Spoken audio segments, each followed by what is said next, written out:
Hiya folks, a little tinkering about video today. We're in the shed. I'll show you what I've stripped down on the Triumph Acclaim front suspension and also a few other little things as well. I'll see you in a minute.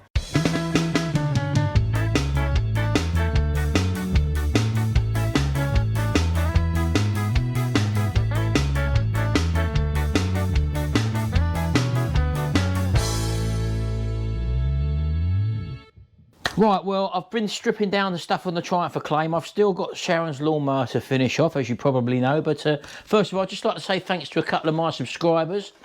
I've got the free pull cords here and free pull cord handles that have come as well. These come from, I think it was Neville. I don't know whether that's the first name or your second name, bud. All I got was they come from Neville, so thank you very much for that. That's really ideal. I do obviously use this stuff and it comes in very handy for my lawnmower repairs. And I've also got 10 air filters for Briggs & Stratton come from Sam Matthews. Now Sam Matthews has been a subscriber for a while and he writes, "Hi Martin, love your videos, and as a result I've been selling vinyl graphics online and dabbling in lawnmowers too. As you probably know, I've also got another channel called Home Print where I was printing t-shirts and mugs and stuff like that and vinyls for 13 or so years. We finished that at the start of last year. Yeah, we finished that business, but I've still got the website up there anyway." And he said, "I know it's a big ask, but could you give me a shout out as any Decal UK on Facebook and Instagram? Keep up the great work." So his company, which is created as a result of watching my videos initially, it's called Any Decal UK, and you can find that on Facebook and also on Instagram. So do have a look. If you're in, some of you do ask me for decals, which I don't really do anymore for anybody else. I only do them for my own projects basically. So if you are after any decals, have a look at Any Decal UK on Facebook and Instagram, and that'll be Sam, and send him a message. So thanks very much for them, Sam. Anyway, that's fantastic. The pair of you, that's absolutely great. I do love getting them, and it's also great to know that subscribers have got something through watching my videos as well. Right, let's show you what I've been stripping down on the Triumph Acclaim here. Well, as you can see, I've got the hub out.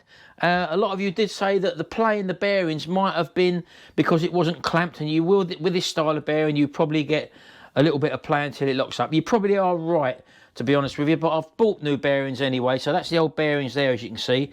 And to get this out of the drum, I've still got to get the race, as you can see, off of the actual hub centre there.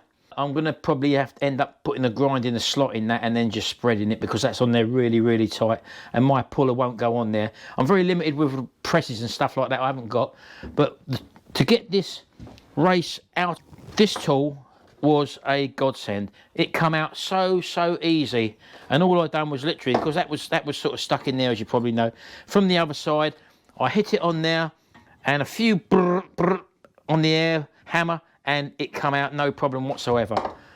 Previous to that, I had tried heating the hub up and drifting it out, but it didn't want to know. But that tool was absolutely phenomenal. If you're interested in that, I've done a review on that product on my Butler's Empire channel. That is the air hammer, and it's only about £14, so it's a very good bit of kit if you've got an airline. I've stripped the drive shaft down, as you can probably see there. I'm going to reboot either end of them. I've got the boot for one end, I've ordered the boot for the other end, so that's fine. I've actually ordered new discs as well as pads. I don't know whether you saw or not, but there was sort of a ridge on the edge of the pads, and as a result of that, it's probably, I can feel the ridge there actually, so they're only £14 each, so I've ordered 2 new discs there. And also the caliper, I'm going to keep these, obviously. These are the Tokiko calipers on this one. And I've ordered a new piston, seal and dust cover set, as well as also the bleed nipple on the well, it's on there somewhere on the back there. But I'm going to powder coat these. I'm going to sandblast these, and also the carrier bracket as well. And the pins are actually okay. They're in soak at the moment. All the nuts and bolts off of these are in soak in MC51. So let's pull that over here for the minute. These have been in for 24 hours so far. I've not looked at them yet, so, and they've come out absolutely lovely. You can't see, there's a grey residue over them, but when you wipe the grey residue off, as you can probably see, everything is, oh look at that, look, there you go. Everything is absolutely lovely. Let's have a look at some of these other things in here. That's the old brake plate as well, which is de-rusting in there. Those little brackets there, the anti-squeal or whatever they are. And also some bolts as well. These are the bolts for the calipers. Need to be left in there a little bit longer. As I say, these were very heavily corroded, but they'll be fine. So I'm going to just leave that lot in there. Those are the rubbers for the pins. As you can probably see, they're in pretty much good order as well. So they'll just have a clean up and I'll reuse them. But these are the old pistons, as you can probably see. They was in a bit of a state. And bearing in mind, they was stuck in as well. And there was residue of water in there. So I've got new pistons coming as well. So that's what I've ordered there. So I went to go over the corner where I keep all my power tools and that. And I went for my grinder to grind this in a bearing race off. My grinder's disappeared. My Makita grinder, my 4-inch grinder. I had two of them. One of them was Jimmy's, which when he had his unit, I bought in one. It's exactly the same type. And on one of them, I had the cutting disc, and on the second one, I had the flappy disc. You probably see me using that when I was doing Sharon's lawnmower. Well, one went missing, and I thought I was going mad. And then, as I say, the other one went missing. So I've got two grinders, which have now gone missing. No one tells me they've been used. And also my mini die grinder, my little one, my Parkside one, which I was using very much like a Dremel, that's gone as well. And I said, oh, did I ever go at him? I said, I spent, thing is, what you don't understand is that when he doesn't tell me that he's borrowed something, I think I'm going mad or I've misplaced stuff, which I probably do, which I know I do. And if I have a certain place for something and it's not there, I think, well, have I used it there? Have I used it in the polytunnel? Have I used it out the front where the Triumph Acclaim? And then I'll spend about half an hour looking around for it, only to find that he's had them. So that sent me crazy yesterday. That's just one of the things I have to put up with, having not teenage sons. He's 23 years old now. Oh, anyway, so that's that. Right, so let's have a look at Sharon's lawnmower. Or before we look at her lawnmower, I've also got the suspension turret out, as you know. This, I separate, this come apart really nice and easy actually, off of the actual wheel hub, so I'm happy with that. I'll give this a good clean, try and get this in the sandblaster and try and clean all this up, and then I'll paint that with Hammerite. So I've got obviously ancillaries there for Sharon's lawnmower to sort out as well. There's the fuel tank there. Someone did say put Sharon Stratton on the front there. I quite like that on the top, on this label here. Rather than have the Briggs and Stratton label, put Sharon and Stratton. That's quite good, isn't it? So obviously over here is her engine. Now we have run this engine up. It's just a normal flathead Briggs and Stratton, as you probably know. Well, I'll take the ancillaries off, and obviously I'm going to try and paint the engine up. I'll probably just do it engine silver. I'm not too sure at the moment, but that's all got to be cleaned and tidied up. So that's another thing to look forward to. That's coming up on a dedicated video, obviously. The wheels too, and the bracketry's all got to be separated. I'm going to try and zinc plate them. I'm going to dig my plating gear out and obviously get these stripped down in the media blaster and the wheel brackets there and stuff like that. And the wheels hopefully will come up all right. They look all right. I just got to get some covers for them. Complete set of covers. So over here in my Retro Hacks, oh, that's another thing as well. These are always handy to buy. Big roll of brown paper there. You can lay it down when you're doing spraying or stuff like that. A roll, obviously that size, they only cost about £7 at a Motor Factors. That's where I got these from. Jimmy put me onto them. Very, very handy to have to cover worktops up and stuff like that. About £7.50 for a roll that size. Really handy stuff. That should last you an age.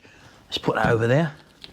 Yeah, so what I'm going to try and probably restore this week on Retro Hacks, I did show it before in one of my other videos, is this little Pifco light there, which was sent to me, again from another subscriber.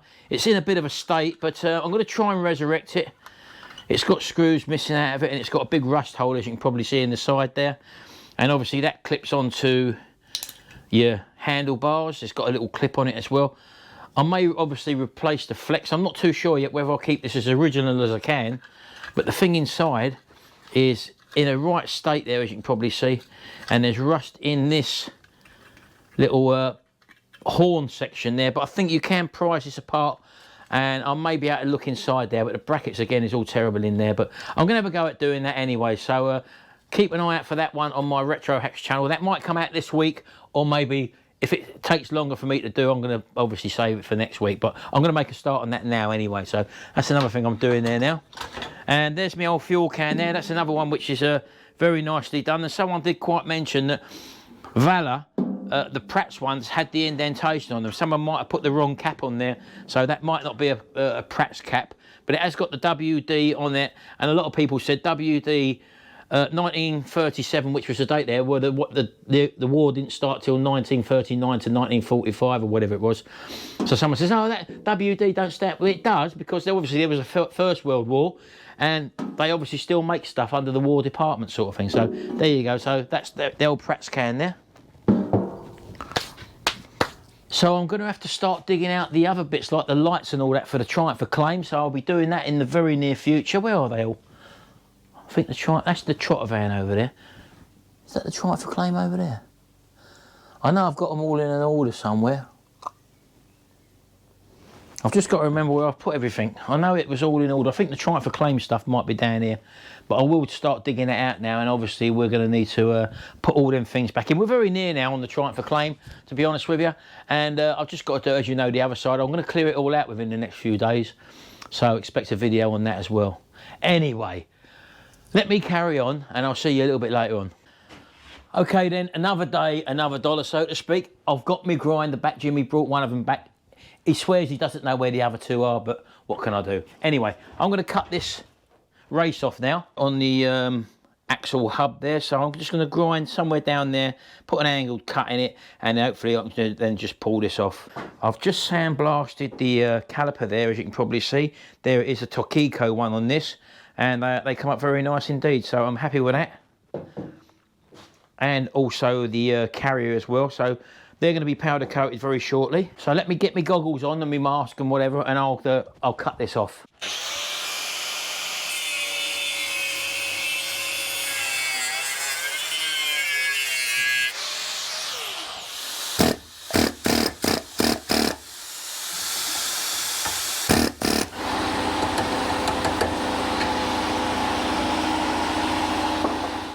Right, okay, now we've got the rear oil seal on the back there, so that can come off as well. And as you can probably see, that fractured it. We didn't cut all the way through there, as you can probably see. But pushing down with that air hammer there makes life so much easier if you haven't got the right presses or pullers. So there you go. That's how we done it. We got that off. Now I can clean all this up and start working on these other parts now. I've got these 3 Phillips screws or JOS screws stuck in there. So I've got to get these out. I've tried unscrewing them, but they're not coming out. So I'm just going to have to heat them up with a blow lamp, and hopefully that'll do the job.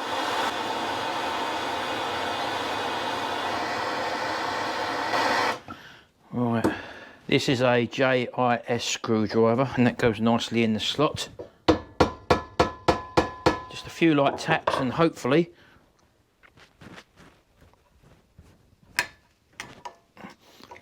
no joy.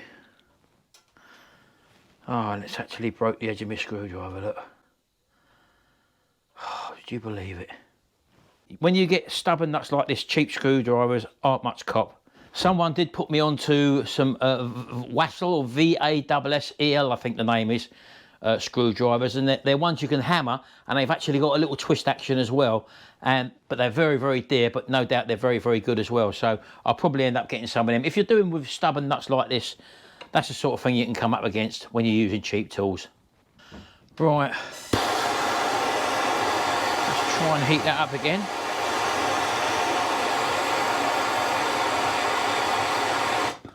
Right, I'm going to try the DeWalt with a DeWalt bit in it. Now I'm going to go very careful with this, because this has got high torque on this, and this is only a very small thread. So good fitting screw. Let's go easy with this.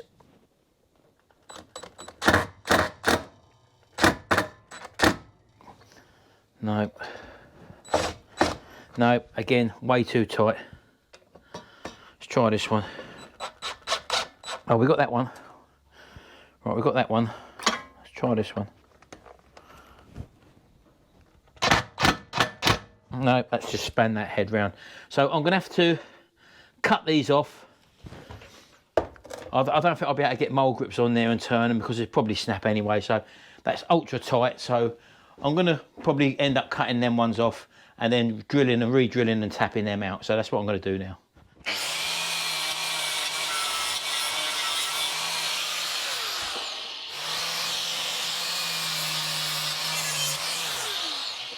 Right, just get a screwdriver underneath, and hopefully that should, there we go.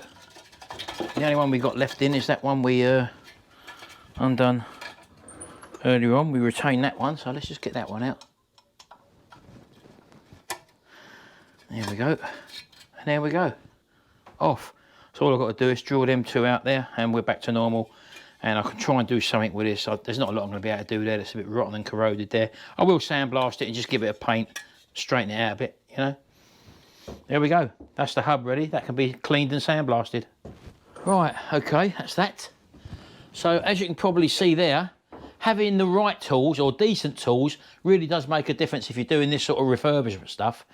I mean, the cheap tools that you can buy from DIY superstores and stuff like that, it's okay if you're just putting up the odd bracket here and there in your house and stuff like that.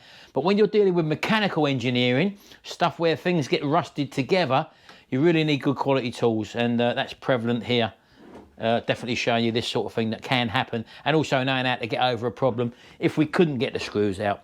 It's not the end of the world. Grind the heads off, we drill them out. We've got a little procedure for that, obviously, and then re-tap. But again, you need all the equipment for that if you're doing restoration stuff like this.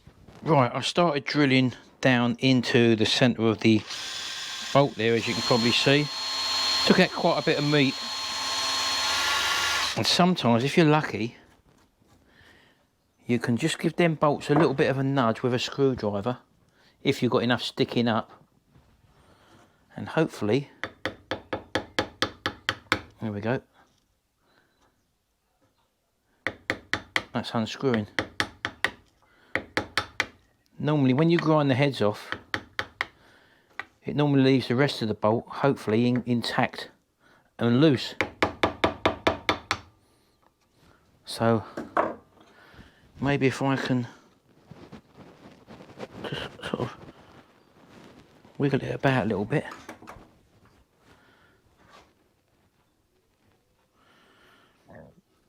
Here we go, it's coming out.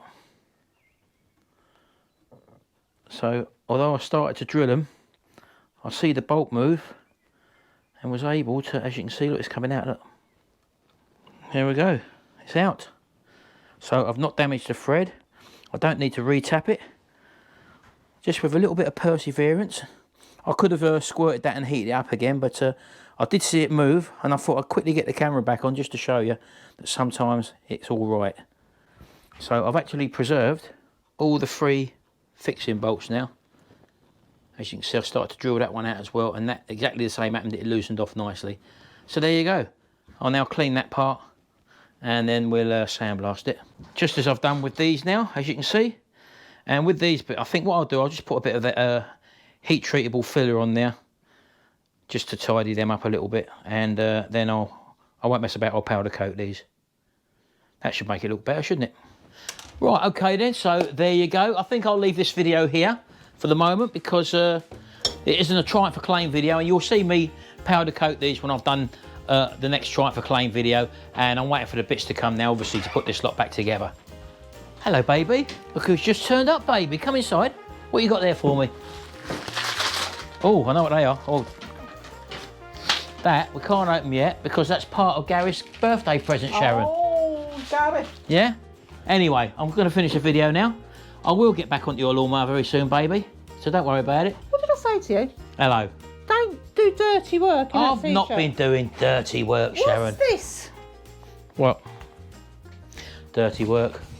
Okay. She told me off. Anyway, we're going to go. I'm going to go and have a sandwich. We're going to eat now, baby. Sandwich, I want to do roll. Not a sandwich, Keto a burger bun. keto burger bun. Made by, what's him? I can't think of his Someone put a little message, baby, on one of my, I think it's the other videos on Butler's Empire. Keto King. That they tried the keto bread recipe and they found it very bland. Not these, you don't. These are like wholemeal buns, aren't they? I think it's Keto King, and it's the keto burger rolls we eat. Very Keto nice. King. Sure it is Keto King. All right then. YouTube it. Google it. YouTube it. All right, baby, come on, let's go. I'll see you later, folks. And don't forget, you'll see all this refurbished and being powder coated in the next Triumph Acclaim video. Bye for now. Oh, sorry, don't forget, hit that, oh, it's that side, isn't it? Hit that subscribe button down there if you've never been here before, and also ring that little notification bell. That way you get notified every time I upload a video. Check out my Butler's Empire channel as well.